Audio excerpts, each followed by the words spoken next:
Have Alfred help me with this.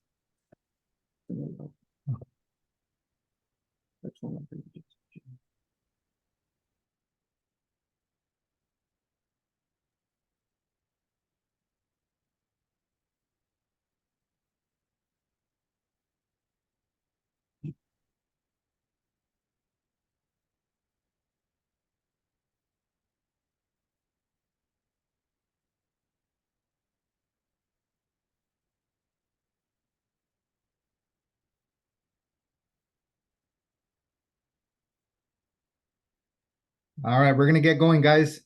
Today's topic was how the heck can you be a part-time real estate agent in a full-time world? Or how can you be successful doing real estate part-time, whether you have another job and you're working into it, or you just have other things like my wife does, where she is taking care of the household and the kids, and she still finds time to do real estate.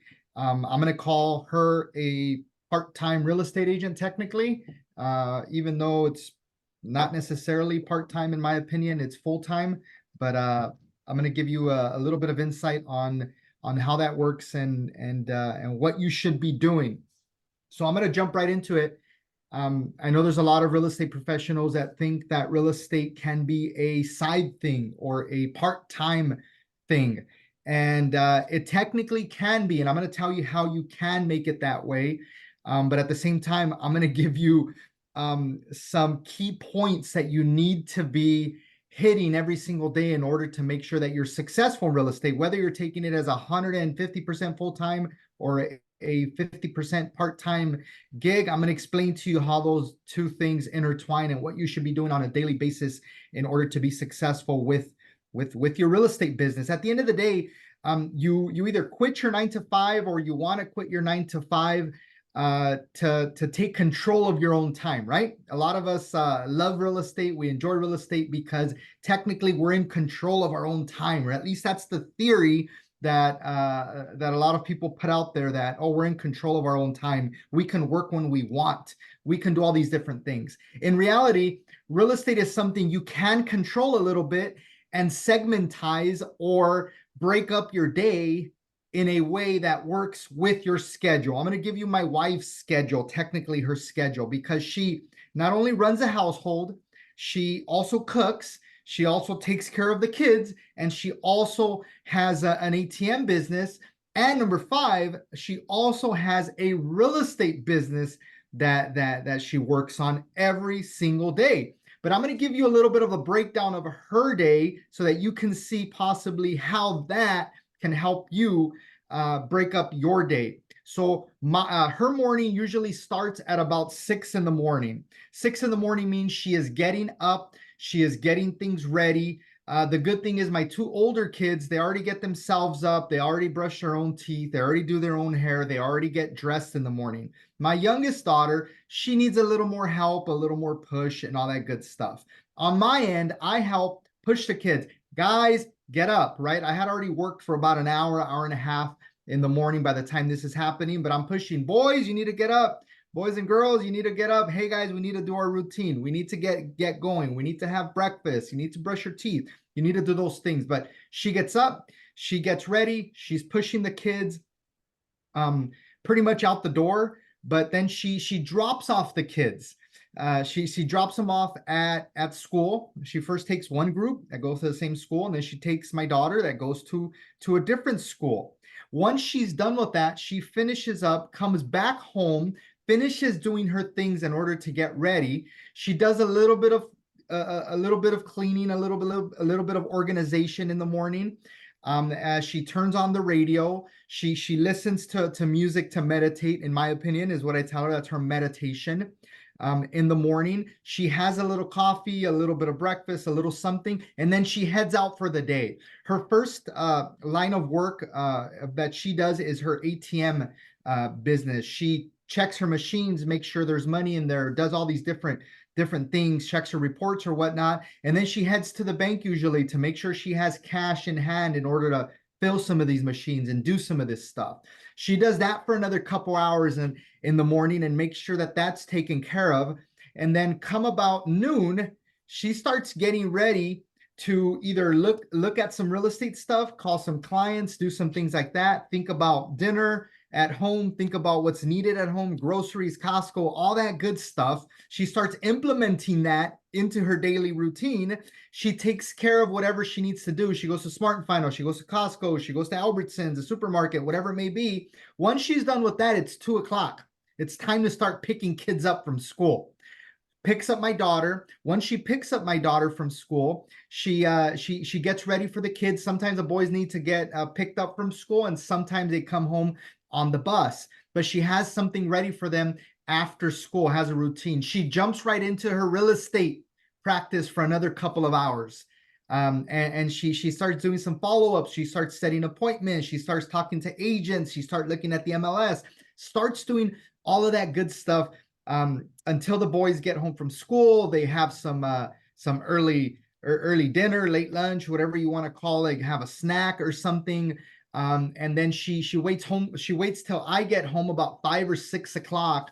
We have dinner, we do our thing, we take the kids to practices, we do all of that good stuff. And then it's back to another hour or two of a little bit of conversating and working and enjoying our time, arguing about deals and what's good and what's not, and clients and issues and loans and things of that sort is what it is. And then on the weekends, this is a weekday.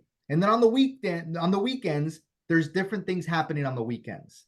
There's open houses happening on the weekends that she's attending, showing homes, talking to the lenders, doing the different things on the weekends. My point of telling you her daily routine is that, is she working in real estate part-time or full-time? How are you looking at your real estate business? And how can you make sure that even though you're working part-time, or we call it our part-time gig, or full-time, you're at least segmentizing your day in order to be effective?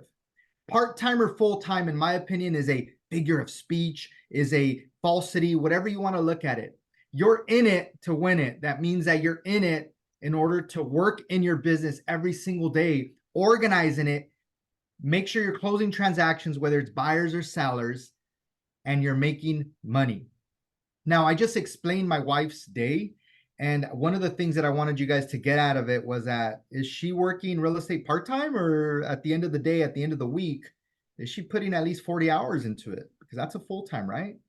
And the reality is that she's putting 40 hours into her real estate business on any given week. So she's really not part-time. We're finding time to turn this business into full-time. So she's running 2 businesses, a household, managing the kids, managing expenses, paying bills, taking kids to practices along with me. Obviously, some of the stuff we're splitting and we're both doing, but she's managing all of that in any given 7-day period. And then Sunday comes along and we have church in the morning, then we have breakfast after church, and then we have an activity to do with the kids or somewhere to go hang out. And then we have either barbecue dinner back at home or something that we do. So our days are full.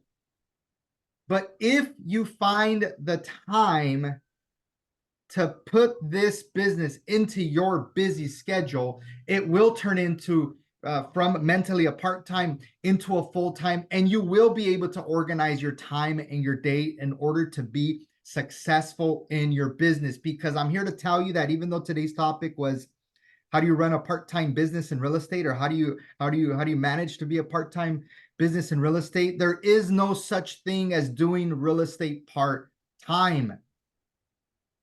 If you're doing real estate part-time because it's your side hustle, or because you have a day job, or whatever it may be, this needs to be worked into your schedule to also be a full-time gig in order for it to be successful for you. You have the weekends, guys. If you really want to be successful, if you really want to turn your business around, if you really want to close more business in 2024, you need to put in the work. That's the reality. It's not going to happen by saying, oh, this is my part-time thing. It's okay if this, it's okay if that. Some of you guys have family and households that you're managing on a daily basis, like my wife, like myself. Some of you have 2 and 3 businesses that you're juggling. Like some of you guys on here that run tax businesses, that do insurance, whatever it may be. Real estate should be always full-time on your schedule. And if you cannot do it, you cannot seem to fit it in, then become a referral agent. Refer it to a good real estate professional, close a deal, make a commission that way. Real estate is a full-time gig, whether you are looking at it as your part-time, your side hustle, or whatever it may be. There is no such thing in real estate. I need you guys to really work on making sure that you're organizing your day. And I want you to have a call with me. I'm going to have Roberto send out a link so we can structure your day. We're going to go through your day. Okay, what do you do? What time do you get up? How long does it take you to do this? How long does it take you to do that? We're going to break down your day and we're going to organize it so that real estate fits in 100% full-time, whether you have another full-time gig, you have a household you're running and kids and practices and all that good stuff. We're going to find a way to fit it in there and to make it the most efficient time that you're spending in order to make money in your business. Real estate is not that difficult, guys. Homes sell themselves, whether you're a listing agent or a buyer's agent. You can't convince somebody to buy a home technically. They sell themselves. It's the need of owning a home and the necessity of having a home, or number three, the investment of owning real estate. Those are all necessities. Those are all things that we need on a daily basis.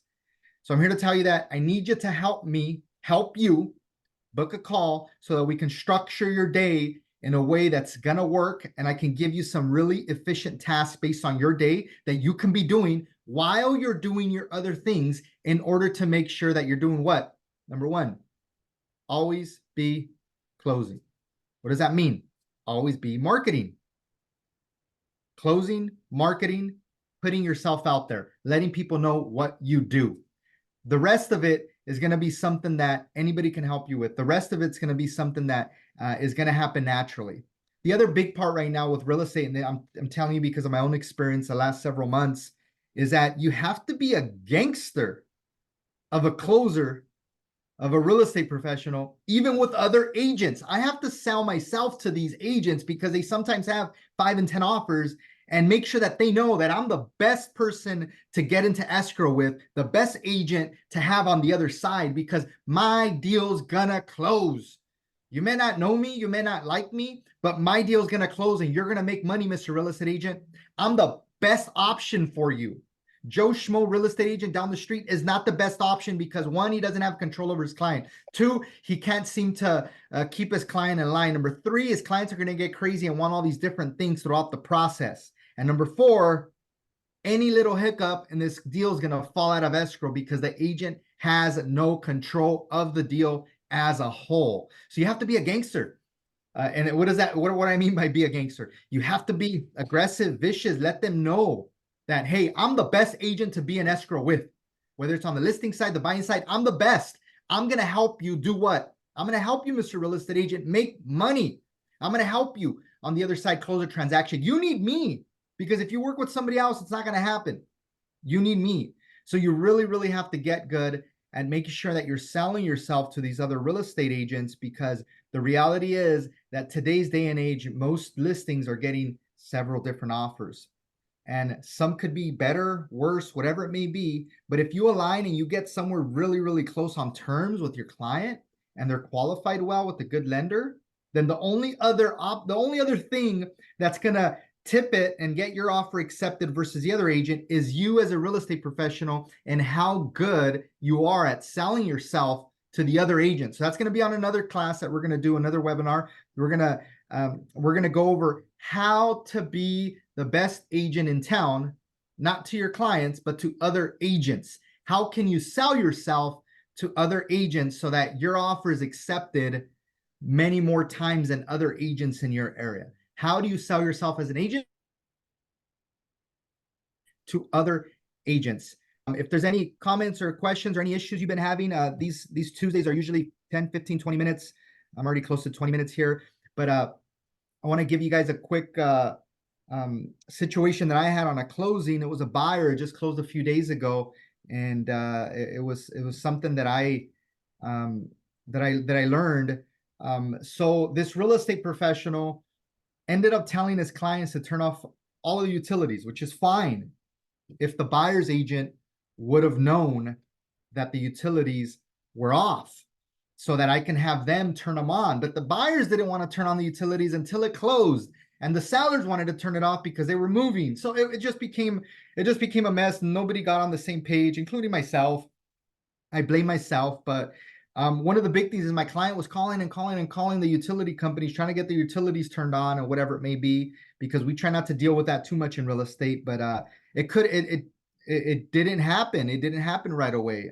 It took a little longer than expected. So I jumped on the phone as a real estate professional, and yes, I told a few little white lies to the utility company. Yes, I forced the issue of getting utilities turned on because my clients needed their utilities. So as a real estate professional, you can call and you can go online with SoCal Edison, with the gas company, with whoever your utility provider is in your area. You can file a complaint. You can do a few different things to push these issues. I didn't really know you can do a complaint. You can do an emergency utilities turn on. Honestly, I didn't know that, but as a real estate professional, you can also do that. And you can even have a secondary person as a real estate, because you're not the actual client, file it online and make sure that you're pushing to get your client's utilities on. It's something that I learned. I don't know everything, that it's something that I was able to help my clients handle. It was misfortunate. It was my fault. That's super important, guys. When you're closing a deal, whether you're on the listing side or the buyer side, to get utilities turned off and get utilities turned on, right? That transition is sometimes a little shaky. So make sure you organize that for your clients, because you don't want to be in a situation where your clients are expecting to have hot water and gas and electric because they got to move in or because they got things going on, and then they don't have it. So then you look like the bad guy at the end of the day, because you as a real estate professional didn't organize it properly for them, or you didn't inform them properly. At least that's how I felt. I felt like I did a disservice in this, and I cost them time, and time is money.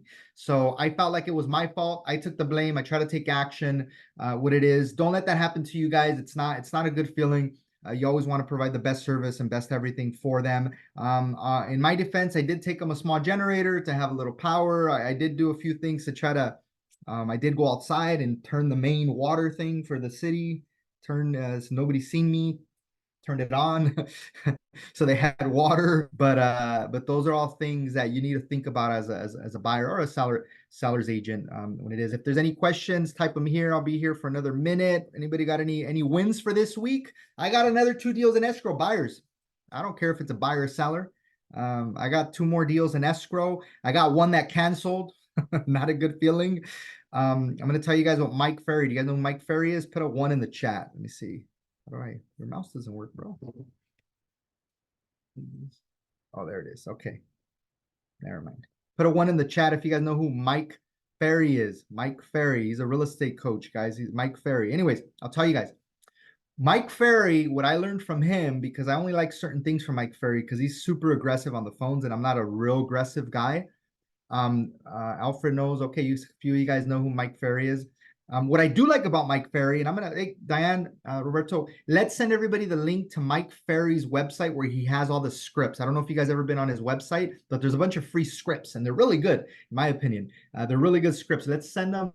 Let's take some snippets, and we'll send them the link for Mike Ferry's scripts. Anyways, one of the things that I learned from Mike Ferry is Mike Ferry says, never get attached to the outcome.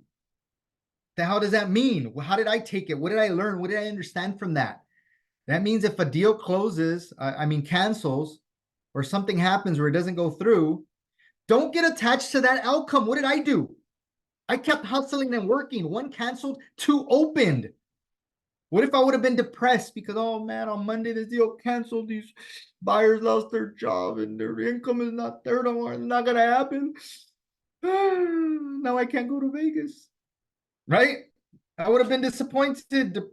I would have been all upset, and I wouldn't have been working hard with those other 2 buyers to put them into escrow and get the files moving. Because I lost a $600,000 buyer, and I put 2 deals into escrow, one $995 and one $875. I put almost $2 million into escrow. What if I wouldn't have been mentally there to put those deals into escrow? I would have been screwed.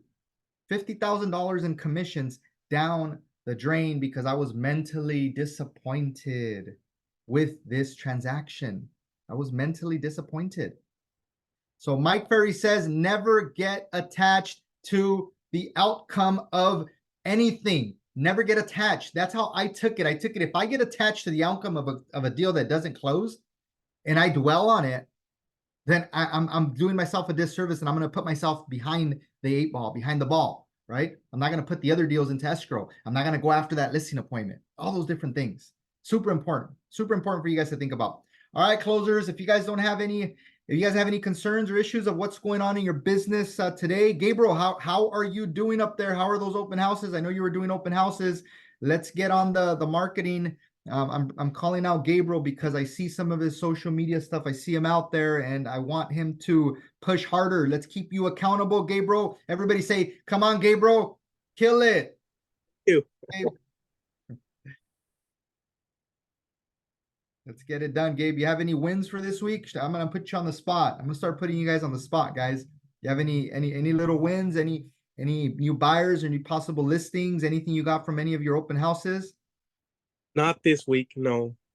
Okay, let's change that. I need you to book a call with me. I'm gonna put you on the spot a little bit because we need to get moving. Everybody here, if you guys feel like you need a little push, if you need some more support, if you need help organizing your day, like I said earlier, please, let's book a quick call.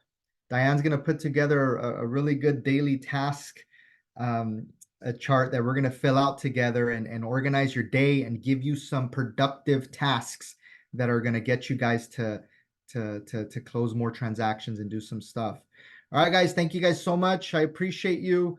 I'll see you guys on what's on Thursday? Diane, what's on Thursday? What are we doing Thursday?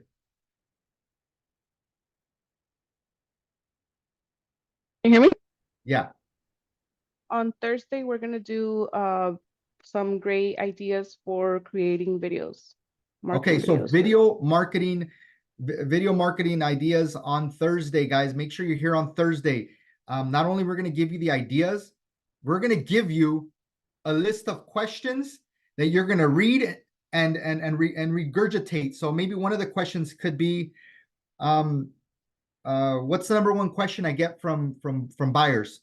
And you're gonna the way you're gonna say it, I'm just giving you guys a glimpse, and we're gonna give you guys a bunch of these, but we're gonna get you guys and we're gonna record them on a webinar together. You're gonna book an appointment, we're gonna record them together, these 10, and then you're gonna have 10 videos that we're gonna edit for you and put out there. All right, I want you guys to get this done. So one of the videos could be, what's the number one question you get as a buyer's agent? And the way I'm gonna answer when we're doing the video is like, the number one question I always get as a buyer's agent from new buyers that are looking to get into the market, or from somebody that's thinking about buying, is now the right time to buy, right? Everybody asks me that every single day, every other day, every week. It's the number one question that sometimes comes out of new buyers or even experienced buyers that they're trying to get back in the market or buy an investment property, or even just a new guy with the first property. And what I always answer them is real simple. Are you ready, willing, and able to? What does that mean? Do you need a home? Are you ready to make a home? Are you married? Are you making good income? Is Uncle Sam charging a lot in taxes? Are you willing? Do you want to? Is that something you're interested in? Do you have a family now? Do you want to get stable? Do you want to have things like that? And are you able to? Do you make enough income to qualify, number one, and number two, to make the mortgage payment and make all the other payments that you have going on in your life? And if the answer is yes to all of those, then yeah, right now is the right time to buy for you. Who cares about what the market's doing, where the interest rates are at? If you qualify, you make the income, you can make the payment, you need a home.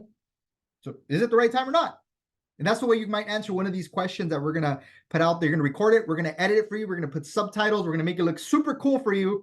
And you're going to get them out there in your social media. And I'm going to show you a way to get free traffic to these videos that are going to get you more buyers and more listings. So we're going to come up with a list of questions that you're going to be able to just read, regurgitate back the answer that you already know. All of us have a little bit different script, right? If somebody asks you, when is the right time to buy? What's your response? And that's all we need from you. That's all we need you to do. I'm going to go ahead and have the team edit them. We're going to put cool subtitles, and we're going to get it out there in order to make sure that you're getting traction, you're getting eyeballs to it. All right, guys, there's no more questions. If you guys have any questions, either unmute yourself real quick before I go or put it in the chat box.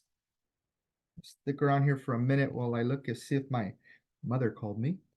I was waiting for a call for her. Cool. All right, guys. Thank you guys so much. I'll see you guys on Thursday. Let's do it.